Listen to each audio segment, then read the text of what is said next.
ഏവൂർ ശ്രീകൃഷ്ണസ്വാമി ക്ഷേത്രത്തിലെ ഉത്സവം ആറാട്ടോടെ സമാപിച്ചു. ചടങ്ങുകൾക്ക് വൻ ഭക്തജനത്തിരക്കാണ് അനുഭവപ്പെട്ടത്.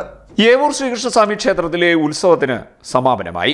ആറാട്ടോടെയാണ് ഉത്സവം സമാപിച്ചത്. ആറാട്ട് ദിവസം രാവിലെ കൊടിക്കീഴിൽ ഉരുളിച്ച 7:30 ക്ഷേത്രകലകളുടെ അവതരണം, വൈകിട്ട് 3 ഹിന്ദുമത സമ്മേളനം, 5:30 കെട്ടുകാഴ്ച വരവ്, 6 ആറാട്ട് എഴുന്നള്ളത്ത് എന്നിവ നടന്നു. തന്ത്രി തരണനെല്ലൂർ ഗോവിന്ദൻ നമ്പൂതിരി പൂജിച്ച് മേൽശാന്തി ഉണ്ണികൃഷ്ണൻ നമ്പൂതിരി ഏറ്റുവാങ്ങിയ പൂർണ്ണ ചൈതന്യം ആവാഹിച്ച ബിംബവുമായി പനയന്നാറുകാവ് കാളിദാസൻ എന്ന ഗജവീരന്റെ പുറത്ത് എഴുന്നള്ളത്ത് നടന്നു. തുടർന്ന് ആറാട്ട് കൊട്ടാരത്തിലേക്ക് എഴുന്നള്ളത്ത് എത്തി. ആറാട്ട് എഴുന്നള്ളത്തിന് മുൻപിലായി ഏവൂർ തെക്ക്, ഏവൂർ വടക്ക്, ഏവൂർ വടക്ക് പടിഞ്ഞാറ് കരക്കാരുടെ നേതൃത്വത്തിൽ വഞ്ചിപ്പാട്ടും വാദ്യമേളങ്ങളും അകമ്പടി സേവിച്ചു. ആറാട്ട് കൊട്ടാരത്തിന് സമീപമുള്ള കുളത്തിൽ ആറാട്ട് നടന്നു. വ്രതശുദ്ധിയോടെ ഭക്തരും സ്നാനം നടത്തി. തുടർന്ന് തിരികെ ക്ഷേത്രത്തിലേക്ക് എഴുന്നള്ളത്ത് നടന്നു.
പപ്പടം, വെറ്റ എന്നിവ പറത്തുന്ന വേറിട്ട ആചാരവും ഇതിന്റെ ഭാഗമായി നടന്നു.